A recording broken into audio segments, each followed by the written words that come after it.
Good morning. This morning is to say and to talk about the status of black business in Dallas. It's kind of like a state of communication to us. 2022 has been a very perplex and complex year for black business. What we have ups and we done had downs. So I want to tell the truth about it. Because the job is not getting any easier. So that means we have to work harder to get delivered equity.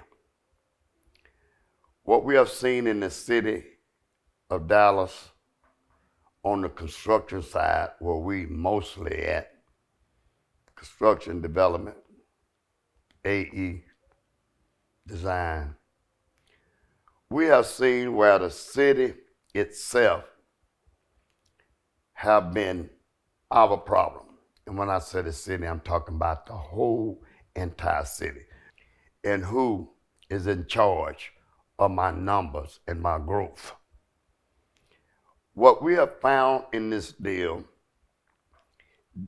the county of Dallas, if it was not for the county of Dallas, Dallas College, DISD, and the Fair Park, basically blacks wouldn't be working in the city of Dallas, especially as contractors, architects, engineers. We would not be working.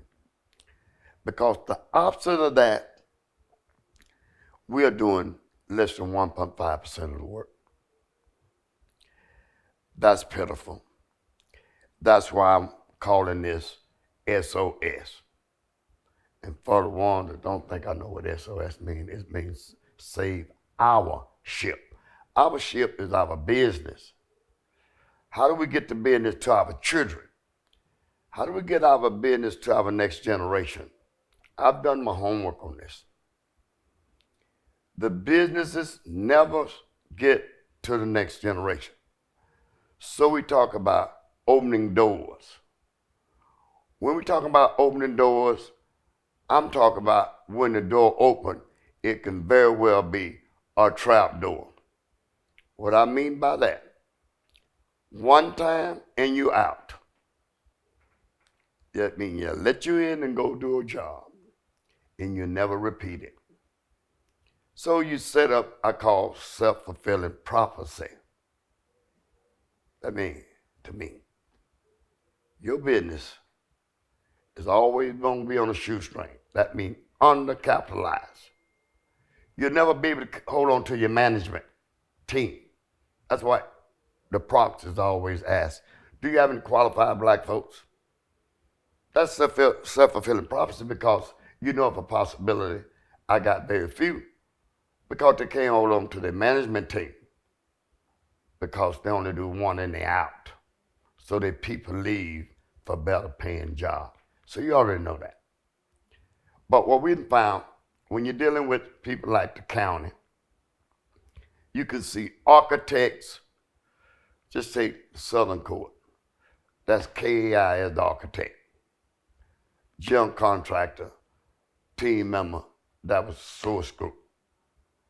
Then you take Mesquite. That's Moody Nolan, the architect. That's EJES as the program manager. That is at least 40% black contractors. So you just take a look at it.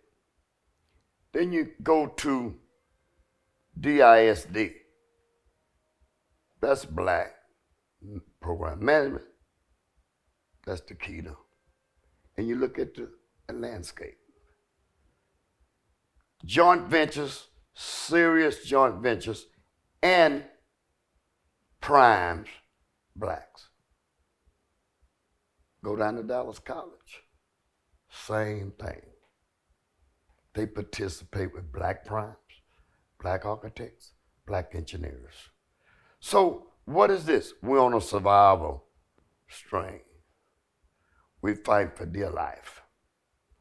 Nobody else hire us. Nobody. If I'm lying, send me a list on who hires us.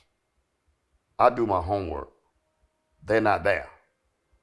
But through the grace of God, see, you can't kill us in business. We just keep surviving. We just keep trucking along. Because we ain't going to go nowhere. Because we are qualified. We're experts in what we do. But a business is people. But we got proxies. We have proxies. Proxies is black folk that don't believe in this. How do I know that? They on these boards. And on these boards, they never even ask the question. If you got MWBE, why aren't there any blacks in that number? Why are our numbers so low? Because what you're saying is all right to hire anybody else except us that qualifies as MWBE. That's these same people. I call them proxies. Came down here in our front door, down at the, what they call it, forward forest or something like that. I call it Central Forest because Central Forest Theater was when I was a kid run by Mr. Elster Clark. Go back, so back in the day where we had a top-notch singer. Her name was Annie Mae Bullock. She sang over there at that time. And today her name is Tina Turner. That's how far it goes. That's how disrespectful these proxies over there came out with a preferred group of contractors. All 5 of them was non-black. Blacks in charge of the board. What are we doing? I tell you what we're doing. We got proxies have taken over for the segregationists, and they doing the job for them. And you call it gentrification. This is just the beginning of us talking about the boards, not the director. The director is not in charge. The board is in charge. That's their agenda. I'm on the board, largest hospital in this town. I know what the fight is. You have to fight every day. You have to fight black people every day to hire black people. So we just want to get to it. We in all-out battle.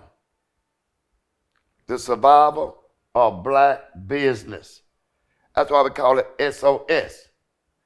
Save our ship. This is our ship. Business is our ship. Business the way we deliver to our children. Look at all the money we're spending in Dallas. Look at UT Southwest. Look at the methodology process that they did. I was involved in it. I'm looking at it. I'm knee deep in it. UT Southwest, that's state of Texas. What did they do? They figured out my partner is private. So we'll change the methodology to our partner, which is private, and we ain't got to hire no blacks. So guess what they did? Hire no blacks. Billions of dollars. Hire no blacks. Now they somewhere hung up in the system because we hollering bloody murder. The RBCA gonna holler bloody murder. We are. We're gonna call it what it is. God said He with me as long as I tell the truth. And this is the truth. If I'm not telling the truth, prove it. The methodology went to your private. And you had no blacks. How disrespectful. How disrespectful. With black people in charge. Looking at it. What is that? You want to know why it says SOS? SOS because it's true. We have people have made the decision to take out their own people. Because Malcolm explained to you what the difference between a black with a PhD and a black with a broom or mop in his hand. Same thing. So you done forgot that. You think you're exempt. So we're going to look at the system. We're going to look at who our friends are. We are, and the only somebody ever did in a private business in Dallas that I know of with black folks was Matthew Southwest. That's who did business with us. So we're going to call you out. I don't owe you nothing, you don't owe me nothing. So I'm going to call you out. So we're going to look at it. We're going to dive deep into it. And we're going to call it out. Because we're talking about SOS. This is the survivor of black business. Otherwise, we're dead. Because they're finna spend $20 billion in the city of Dallas. And we ain't even in the game. We ain't nowhere in the game. You got folks down there letting contracts. Black folk lives in A&E. HBCU is top-notch in engineering. Not one black qualified to do engineering for roads, bridges, alleyways, and potholes. All top companies is doing the A&E. No blacks. Didn't qualify. By the way, we didn't even qualify to do the landscape work, mowing. We didn't qualify to do mowing. So you let the $32 million out without any blacks. So we're going to continue. We ain't stopping at all. Say what you want to say. I'm going to come back to you next month when I'm looking at these projects, how you deliver these projects. We're going to look at the methodology, and we're going to look at the system, and we're going to look at who is on the board and who represent, they call themselves our representatives. Who are y'all? We're going to talk to you about this. And anybody that lives down south, that comes up 35 freeway and 67 freeway, with all them people on that freeway working, if you can count 10 blacks from Waxahachie to downtown Dallas, I'll pay you. No black labor whatsoever on textile projects, and that's tax money. And if it weren't for a few people, just a few people like John Wiley Price, Tanell Atkins, Yvonne, we're at 410. We ain't got nobody even return our call unless they want something from us. But those people will, and they'll fight for this every day. Not today, every day. Because they know it's the right thing to do. They know their people supposed to have jobs too. Because the opposite of that is the penitentiary. That's the opposite.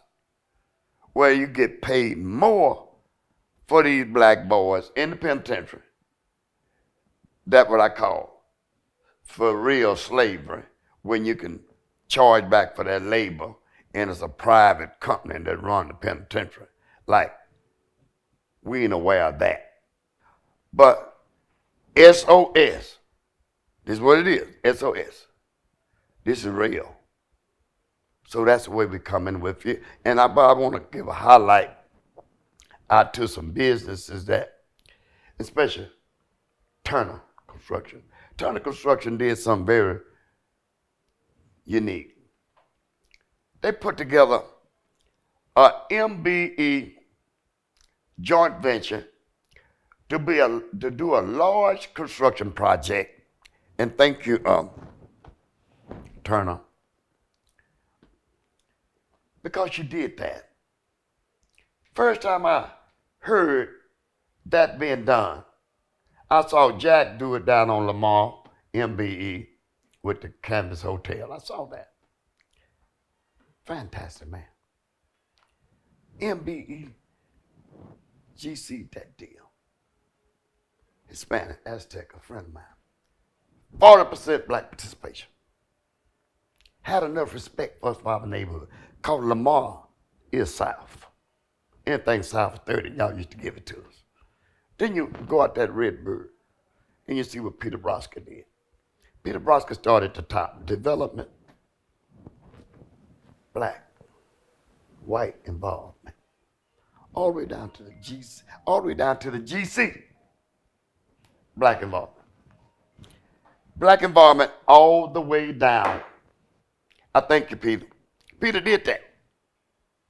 And you go to the fair park. I ain't talking about the state fair. They don't give a damn about us. I'm talking about the fair park.